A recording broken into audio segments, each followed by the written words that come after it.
What's going on YouTube? Omar, aka Tebow, back with you again. We are back at it with the Comical Grasshopper build. Just to recap what we've done in part one. We started out by taking our gearbox apart and ball racing and greasing all the gears, since they don't grease the gears for you. After that, we attached the arms, our universal joints, everything in there, and the wheelie bar. And then we moved on to the main chassis. We installed the servo, our links on there, and put the chassis halves together. Now that we're done with that portion, let me get these parts out of the way. We are now moving on to the front arms. So as far as the front arms go, we have our two front arm units. We're going to need 4 of the 3x10 screws and 2 of our eyelets. And same thing goes with these front arms. They are keyed, so when you are putting these together, just make sure that you are matching the sides correctly. And just get those 2 sides together. We will now put in our 4 screws that hold these arms together.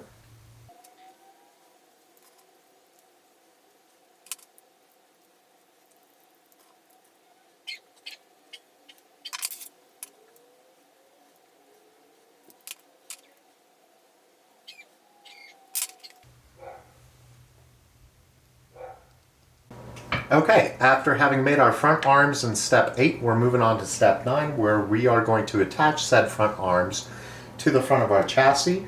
We have our parts laid out, we have our upper arms. As always, pay attention to the orientation of these. They only go one way, and you want the recess out facing the way that it goes. In fact, they actually go over here, not up here. First thing I'm going to do is the easiest part. I'm going to go ahead and put my 2 little ball connectors, which I think in the last step I called them eyelets. I don't know what I was thinking. It's not like I haven't put a million ball connectors on RC cars, but we will attach these guys first, and then I'll put the rest of the arms together for you.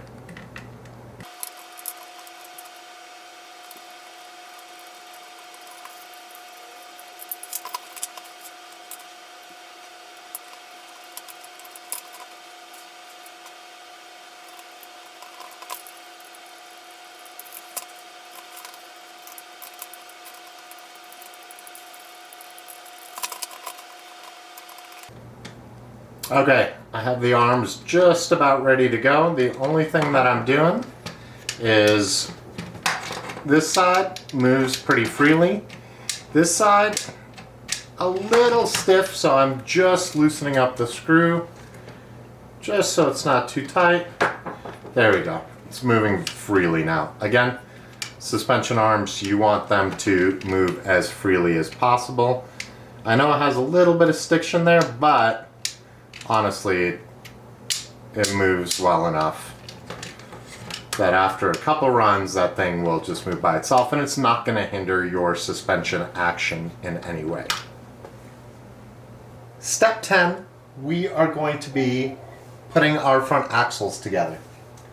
Pretty straightforward step. I have ball bearings instead of the plastic bushings. We'll go ahead and just apply our bearings first. So I've always said, pretty easy, just pop the bearing in. You can seat them in just by pulling on it, by using your wheel axle to get the bearing seated in there. Little tip Tommy always gives you is just put one of the body pins through the axle just to keep the bearings in place.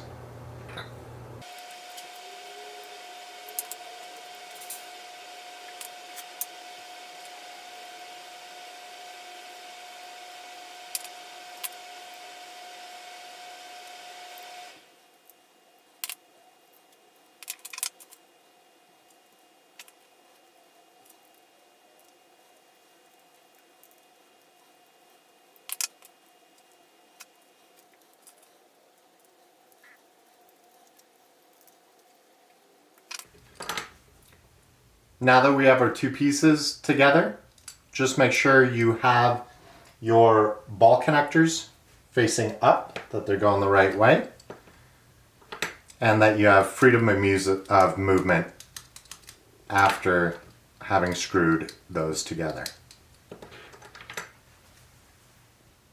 Step 11 is going to be attaching our front uprights to the front of our chassis.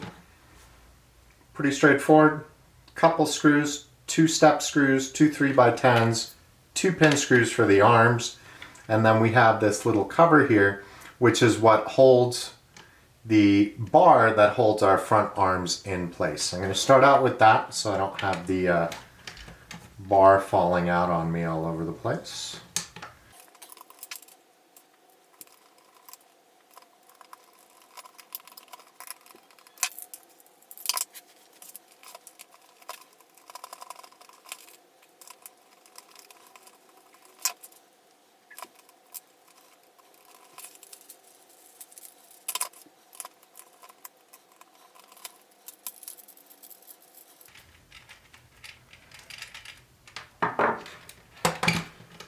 And as always, at the end of each step, look for freedom of movement. And finally, we will snap these guys on.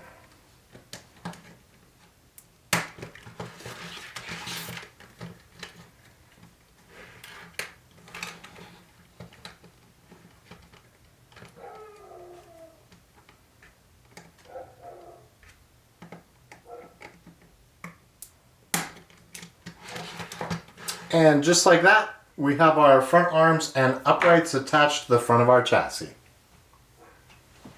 With step 12, we are going to be building our shocks. And I do want to take a minute and talk about shock building and some of the things that I do to get consistent shocks whenever I make them.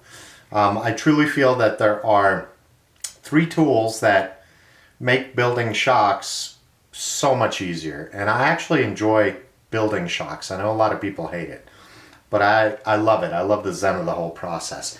Those 3 tools, and I've said it before, shock plier tools, associated green slime. You're going to use this on all of your O-rings. It really does help preserve the O-rings and keeps the shock oil from leaking out.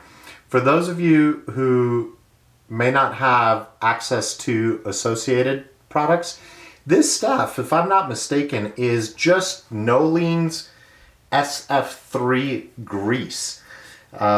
Anybody who's into motocross and has been for a long time and or mountain biking probably knows of Nolene. They make wonderful suspension products for motocross and mountain biking, and they sell their own greases and lubricants and things. And one of the biggest secrets when it comes to O-rings and seals, whether it be in the forks for a motocross bike, one of the shocks for your mountain bike, if you have a downhill mountain bike, or for the cars, is the use of that SF3 grease to really help maintain the O-ring while it's inside the shock, as well as keeping the oil from leaking out. So this stuff is fantastic. And then, of course, my favorite tool, the Tamiya shock vacuum pump. This particular guy can handle all manner of different bore shocks. So you can go from big bores. It won't, anything like my newer Armas that have the giant big bores, those aren't going to fit in here. But for all of your 1/10, some of your 1/8, this is going to work. You have all sorts of different sizes that you can fit your shock bodies in there. But this tool is what gives you the consistency. Basically, once you have your oil in there, in the step where they tell you to move your piston up and down, get the bubbles out, just place your shocks in here, it goes in there, place a little pump on top, give it a few pumps. It creates a vacuum, it sucks all the bubbles out. Lift up the little seal, you'll see all the bubbles pop. Do that 2 or 3 times, and you will not have any air inside those shock bodies. This, to me, that if you are a builder and you like building kits, they typically go for $40, I want to say. get yourself one of these. It will make your shocks work that much better.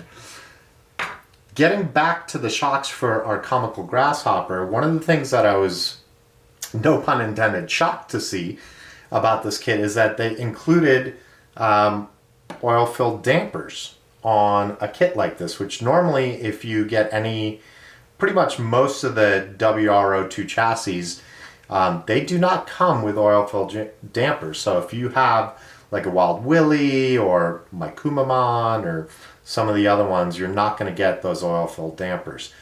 The odd part to me is that they give you all the pistons, but they give you these no-hole pre-built pistons, but you still use the oil in there.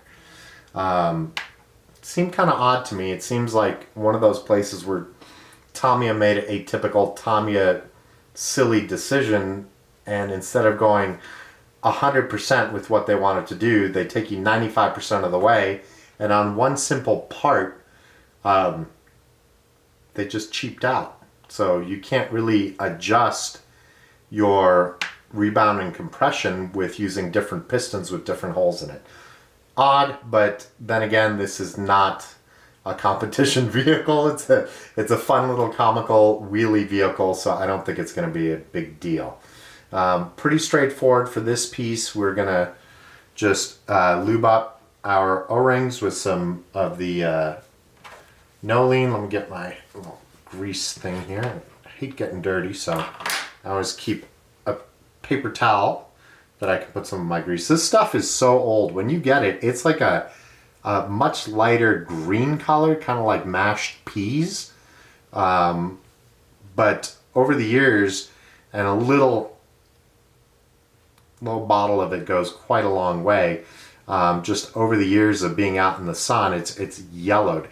Doesn't take away from the efficacy of this grease. It still has the same greasiness and does what it needs to do for those O-rings. I hope I have enough in there. I do have another bottle of this stuff. No, I got plenty, so I just like to put a big glob on my paper towel. Let me get this out of the way. And then we dive right in, grab our O-rings. They're going to go 2 per shock.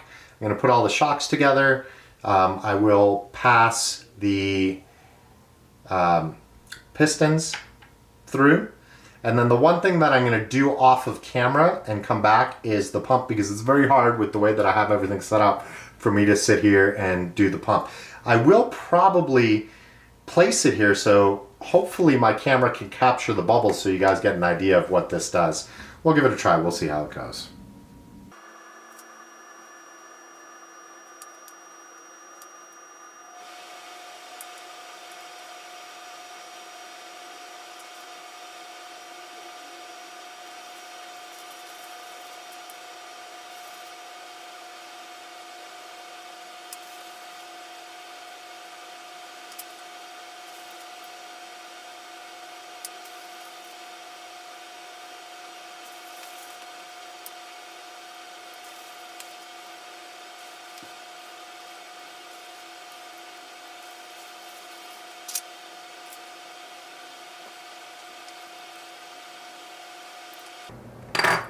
Quick interlude, 2 of them require these little spacers.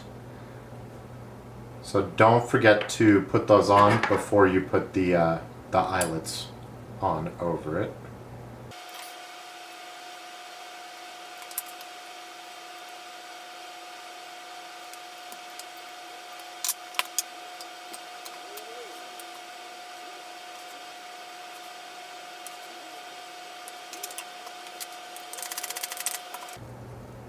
I don't know if you guys can see it,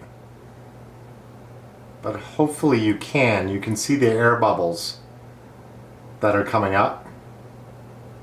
So that vacuum is pulling all the air out of there. And I hope you can see it on camera through the top of this.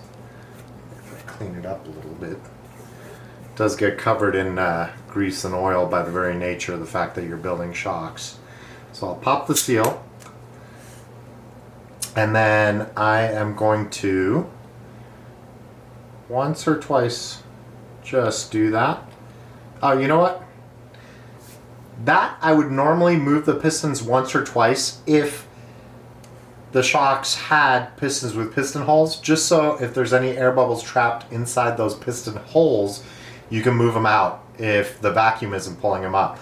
It just dawned on me that this guy doesn't have piston holes, so it really shouldn't make a difference as far as doing that, but we'll just, you know, for the sake of being thorough and the fact that this is a process I do all the time, we'll do that real quick. If you'll notice, I didn't fill these all the way up to the top. Your damper covers that go over before you put the caps on, they are concave.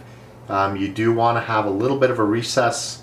You don't want it all the way full. I mean, you could, and then you have the whole mess of getting the paper towel and when you put the caps on.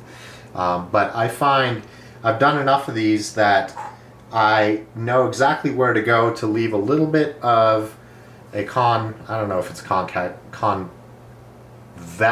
this way. No, that would be a concave. This is a convex.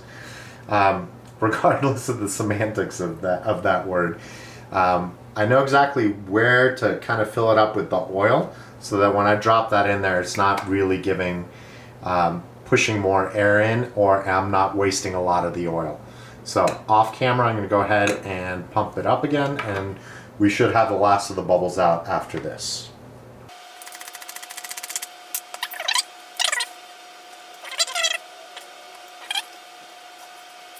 There we go, those guys should be golden.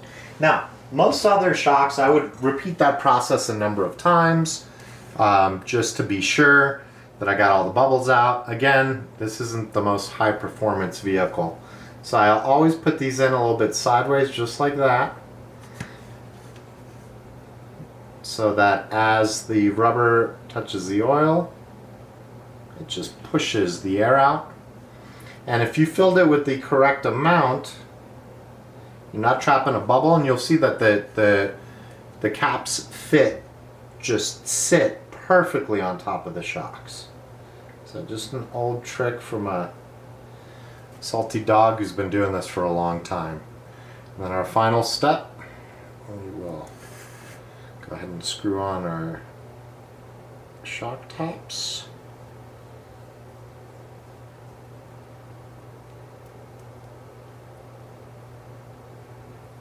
Again, all of this is plastic, so make sure hand tight, nothing crazier past that. You don't want to strip the plastic threads on the shock bodies, because then you really will have leaks and no way of getting around it.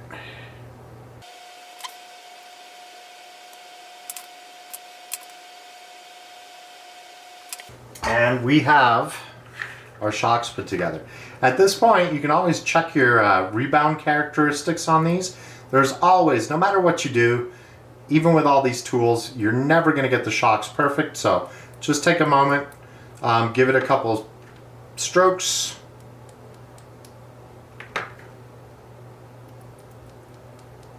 Sometimes you will have, and I'll see if I can demonstrate. I know Simon Michael came across this in one of his videos. Give it full compression, let it sit. You'll probably see a little bit of rebound. Sometimes you will, sometimes you won't. Regardless, if you do, it should be the same exact amount. So if you notice I pushed, these two really are not moving. These guys came about maybe 1/4 of an inch, which is very acceptable. And no crazy movement, the pistons weren't pushed out, anything like that. So now that we have these guys filled, we just need to grab the spacers, which honestly, I didn't even cut them out. I should have been ready for this part. So I'm going to cut out my spacers. We'll come back and we'll put these springs on. Now that I have all my requisite parts, the instructions for step 14 here call for the number 6 spacer. If you built a Tamiya kit, you know they give you 3 of these, a big fat one, this one, and then a really slim one. You can adjust them to however you want, so get your collars on there.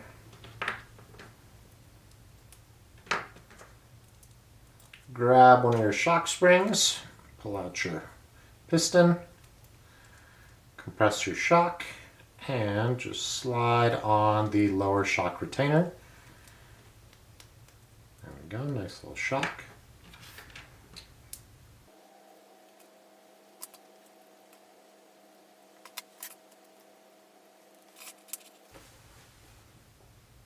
Now that our shocks are built, comes the fun part of attaching our shocks to our front and rear sections of our chassis.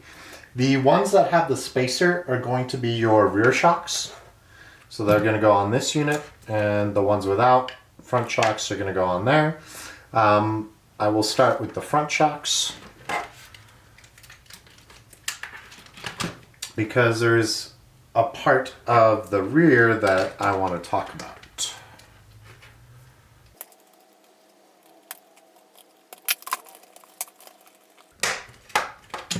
Front shocks on there.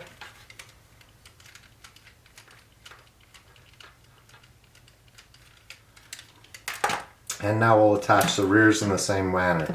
Before I do want to talk about something. They do give you a little bit of an addendum in the instructions. There's two ways to set up your rear shocks. So you can have this buggy have a tendency to wheelie more or wheelie less. Wheeling more, we are going to keep the ball ends out here. Wheeling less, we would be moving the ball ends to the outside hole. Additionally, if you're going to do that, you're going to remove these spacers that hold the wheelie bar in, and you're going to use two of those for the ball end to go through. What that does is, instead of having a high position like this that makes it easier for the vehicle to wheelie, gives you a lower. I think this would be good if you're running in like the little Tamiya Cup championships and you're going around a course and you don't want to just be wheeling, but I bought this for the comical wheelie effect, so you know we're going to keep it with the standard wheelie level.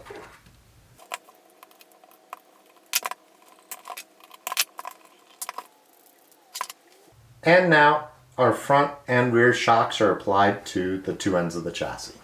With step 16, we delve into bag D. We are now going to assemble our two chassis halves together. And for that, all we need are 8 of our 3x10 screws.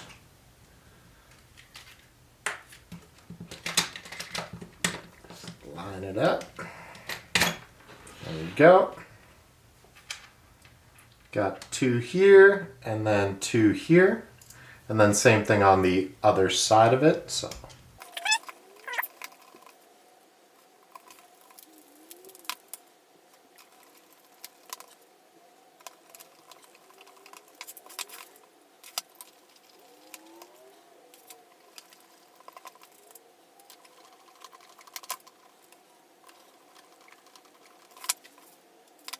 So with step 17, we are going to be attaching our rear body mounts and the rear LED holders. One of the neat little things that Tamiya did with this kit is they give you the option to have some LEDs, not only for the 2 spotlights on the front of it, but 2 that go in the back. I don't know if I'm going to do the LED kit for mine. I don't think so. But who knows, that might change.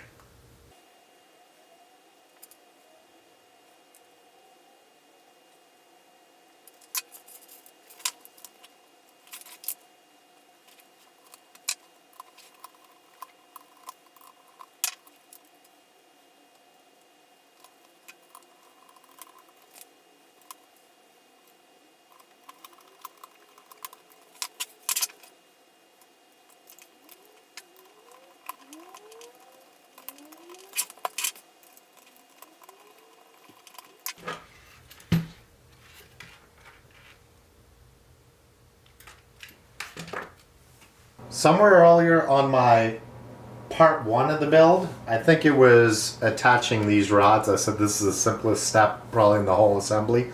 I was wrong, because apparently attaching the front body mounts is the easiest. We have 2 parts, 2 screws.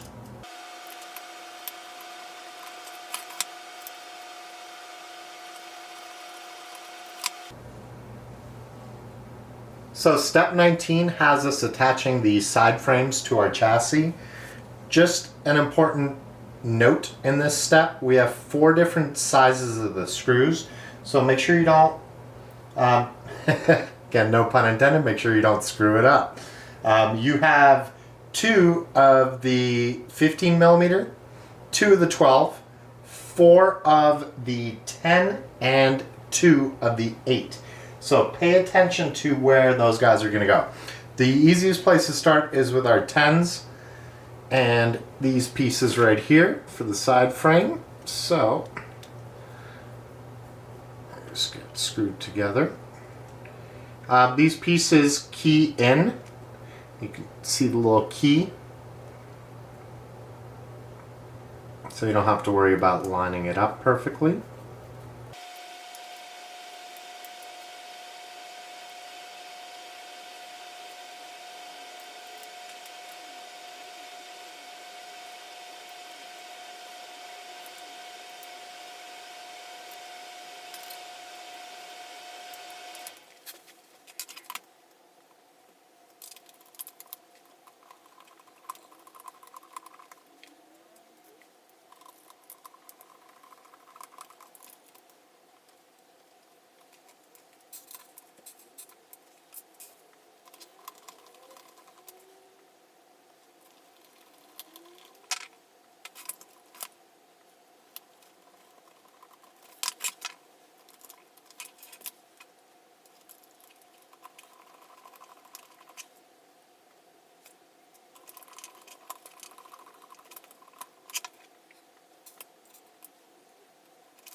All right, we have our side frames attached.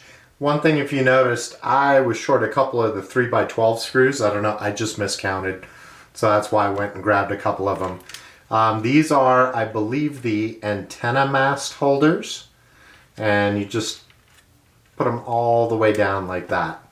These are what are going to hold the little antennas, I believe. I could be wrong. One other step. They have you attach the on-off switch from the speed controller over here. I'm going to do that at a later point.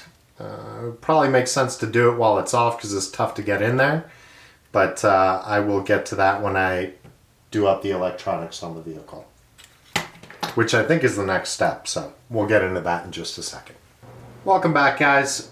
I just realized that I had a moment with my memory card. It filled up because I completely forgot to format it before starting today, and I had a whole bunch of other stuff on it from a run video that I was working on. So as you can see, I have the electronics mounted up.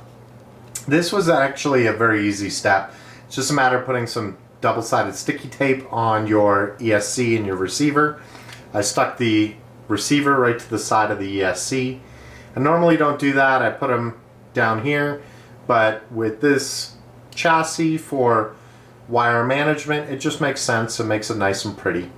I did go and do my little wrap-up trick with the servo and different wire leads. If you've never done this before, it just makes it real pretty. Just take your cable, wrap it around a screwdriver, and then when you let go, it's all wound up and looks real nice and pretty and helps you manage the cables.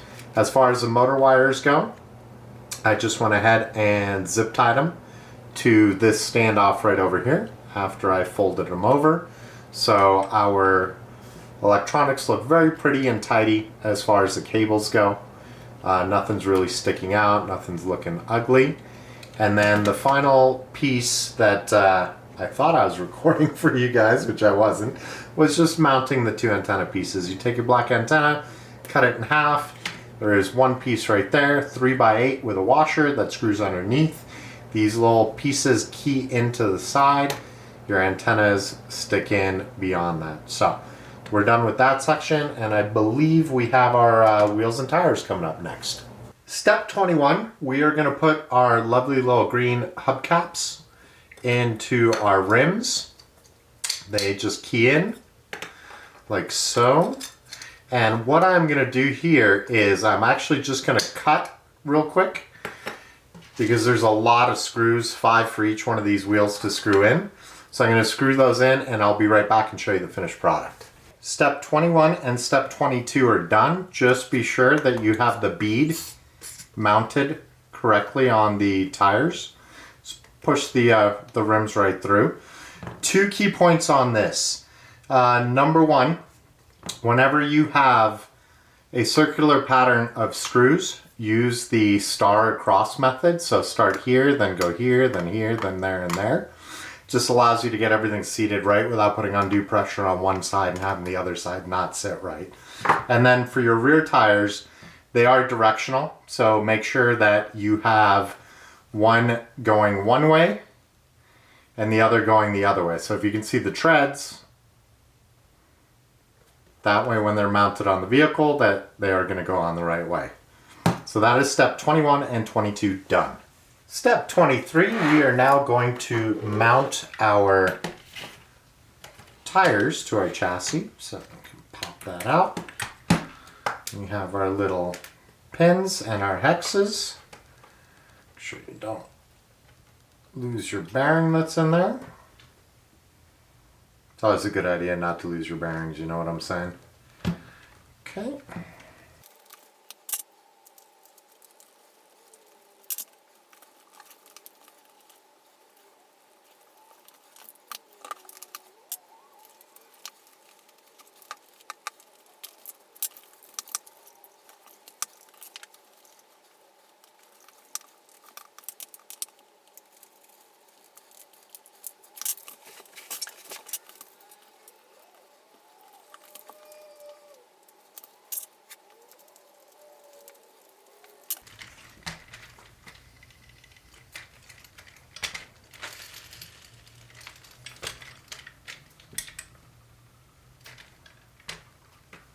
Step 25 is going to be our front bumper install, and they do give you the wide bumper, and did they give the short bumper? They do too. So you do have a couple options here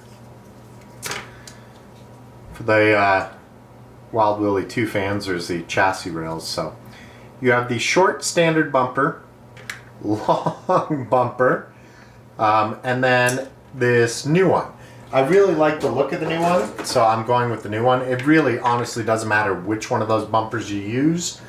The manual says something about use the wide ones if you're in a race, but that seems silly to me. I'd rather use this one rather than getting hung up on anything. So we're going to go ahead and mount this guy. This is one of those steps that I hate because it doesn't always work perfectly. So we'll see how this works on camera as I try to attach this for you guys.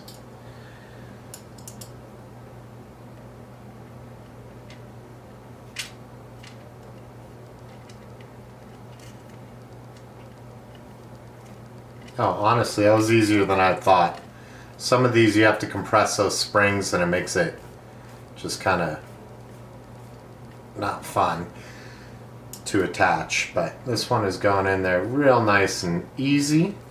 As always, I mean, this is spring loaded, so what I would do is I would just attach the screws to a certain level, because you want to be able to have the bumper have some give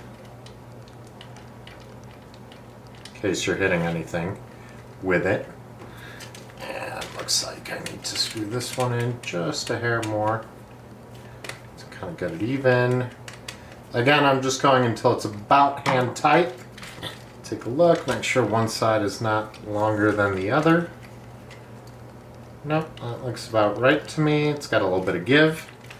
We have our front bumper, and looks like I'll just take care of step 25 here while we're on camera, and it's just putting on these little end pieces and the battery holder. So there's one. Let's cut out the other one. Cutting these off camera. These are my handy side cutters.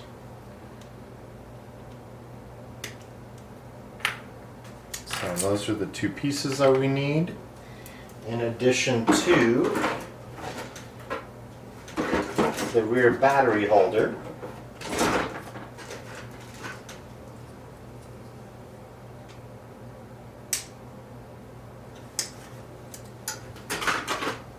Been doing this off camera, but I know I mentioned to you guys I'm a stickler about flashing, so I always take my X-Acto blade and clean off any of the flashing, especially on a nice little part like this that's visible.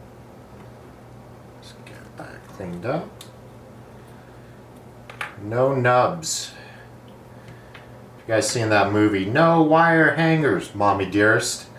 I'm kind of like that. I'm Builder Dearest with no nubs showing. Okay, so that is nice and cleaned up. And then we need just a couple of the 3x12 screws. Should have a couple of those left. That's actually 3x15. So 3x12, 3x12. And largest part of the cone opening towards the top. Fortunately, this is not a step that's keyed, but it's something that's easy enough to be able to see.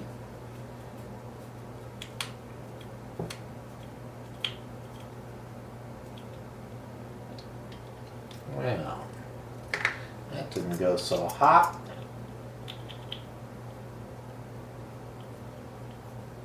Because I'm a dum-dum, and it actually goes on these pieces over here. So don't do what I just did and put a screw through a hole where the screw's going to run right through it.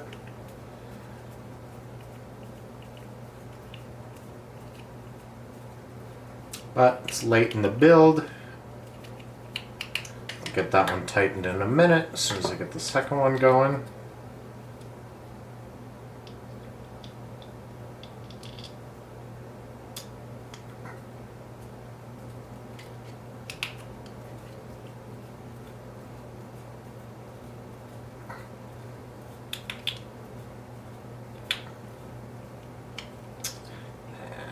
Let's have the tops. There we go.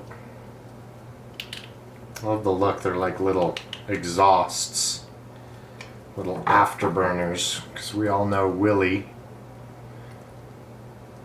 hauls butt. That's why he's wild after all. So that is our battery holder.